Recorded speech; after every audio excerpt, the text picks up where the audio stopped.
আসসালামু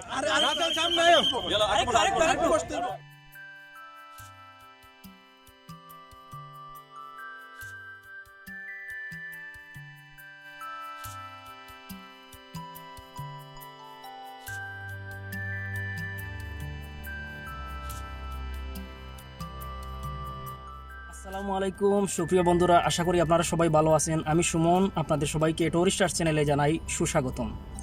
আজকে অনেক দিন পর আমার সাথে মামুন ভাই সাথে এসেছেন ঘোরার জন্য।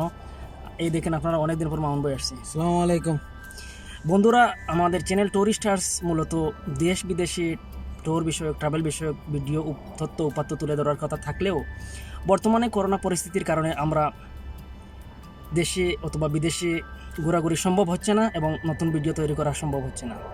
তাই আজকে কুয়েতের দাসমা নামক একটি এলাকায় আসলাম এবং সেখানে এসে ফুটবল খেলা দেখানোর জন্য এসেছি। বাংলাদেশের দুইটি টিম ফুটবল খেলেছে আজকে। একটি হচ্ছে মোহামেডান স্পোর্টিং ক্লাব আর একটি হচ্ছে দুয়েল। এই দুইটা ফুটবল টিমের খেলা আমরা উপভোগ করতে এসেছি। তো বন্ধুরা, এভাবে তো সারা জীবন থাকবে না। ইনশাআল্লাহ করোনা পরিস্থিতি স্বাভাবিক হয়ে গেলে আমরা আপনাদেরকে দেশ এবং বিদেশের ভিডিও, তথ্য উপাত্ত তুলে ধরব। তাই আমাদের চ্যানেলটি সাবস্ক্রাইব করে পাশে থাকবেন। ভবিষ্যতে আপনাদেরকে নতুন নতুন সুন্দর সুন্দর ভিডিও উপহার দেব। তাহলে চলুন।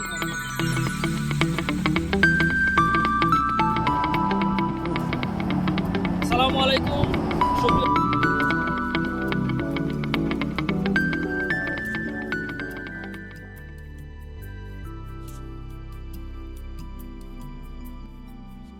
বন্ধুরা, কুয়েত সিটির অদূরে দাসমা নামক এলাকা বা গ্রামটি অবস্থিত। তবে এই সমস্ত সুন্দর এলাকাকে গ্রাম বলতে কেমন জানি নিজের কাছেই খারাপ লাগে। আমার ইচ্ছে আছে কুয়েতের প্রতিটি এলাকা ঘোরার এবং আপনাদেরকে দেখানোর। তবে ভবিষ্যতে আমি আপনাদেরকে এই সমস্ত সুন্দর এলাকাকে গ্রাম বলে সম্বোধন করব না। যাই হোক বন্ধুরা, আজকে আমি আপনাদেরকে দেখাবো কুয়েতের অত্যন্ত সুন্দর একটি এলাকা, যা কুয়েত সিটির একদমই কাছে পড়েছে। বন্ধুরা, অন্যান্য পর্ব থেকে আজকের পর্বটি কিছুটা ব্যতিক্রম হবে, কারণ আমি চাই প্রতিটি পর্ব থেকে কিছুটা ব্যতিক্রম নিয়ে আসতে। আজকে এই এলাকায় অনুষ্ঠিত হতে যাচ্ছে বাংলাদেশ এমবেসি কর্তৃক আয়োজিত এমবেসি কাপ টুর্নামেন্ট। এই টুর্নামেন্টে চারটি দল অংশগ্রহণ করেছে আজকে, এবং আমি এখন সরাসরি মাঠের মধ্যে চলে এসেছি। আপনারা দেখতে পাচ্ছেন মাঠের মধ্যে চারটি দল একত্রিত হয়ে আছে এবং ফুটবল পরিচালনা কমিটির ঊর্ধ্বতন কর্মকর্তারা প্লেয়ারদের উদ্দেশ্যে নির্দেশনামূলক বক্তব্য দিচ্ছে। ভাই আমাদের মাঝে উপস্থিত আছেন ফুটবল অ্যাসোসিয়েশনের সম্মানিত যুগ্ম আহ্বায়ক জনাব তারেক হাসান ভাই। বন্ধুরা, বাংলাদেশ এমবেসি নিবন্ধিত কুয়েতে কয়েকটি ফুটবল টিম ছাড়াও ক্রিকেট টিম রয়েছে। প্রবাস জীবনের শত ব্যস্ততার মাঝে এত সব কিছুর আয়োজন। তবে এখানে অনেক ট্যালেন্ট প্লেয়ার রয়েছেন, যা হয়তো আগামী দিনের বাংলাদেশের সম্ভাবনা বা জামাল ভুঁইয়া, তারেক কাজীর মতো প্লেয়ার এখান থেকে বের হয়ে আসতে পারেন বা আসার সম্ভাবনাও রয়েছে।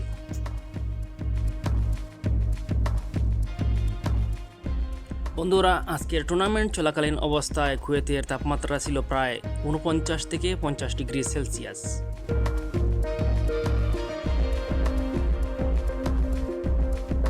প্রবাস জীবনের শত ব্যস্ততা উপেক্ষা করে 50 ডিগ্রি তাপমাত্রার মধ্যে খেলোয়াড়রা এবং আয়োজনকারীরা যে সুন্দর নৈপুণ্যতা দেখিয়েছেন, তাই আমি আমার টুরিস্টার্স চ্যানেলের পক্ষ থেকে সবাইকে ধন্যবাদ জানাই। বন্ধুরা, আজকের পরে আপনারা দেখলেন কিছুটা ট্যুর এবং কিছুটা খেলাধুলা, মানে একের ভিতর দুই। এই পর্বটি আপনাদের কেমন লাগলো অবশ্যই কমেন্ট করে জানাবেন। ভালো লাগলে লাইক অবশ্যই করবেন, আর এর চাইতে যদি ভালো লাগে তাহলে চ্যানেলটি সাবস্ক্রাইব করে পাশে থাকবেন। ধন্যবাদ। আসসালামু আলাইকুম।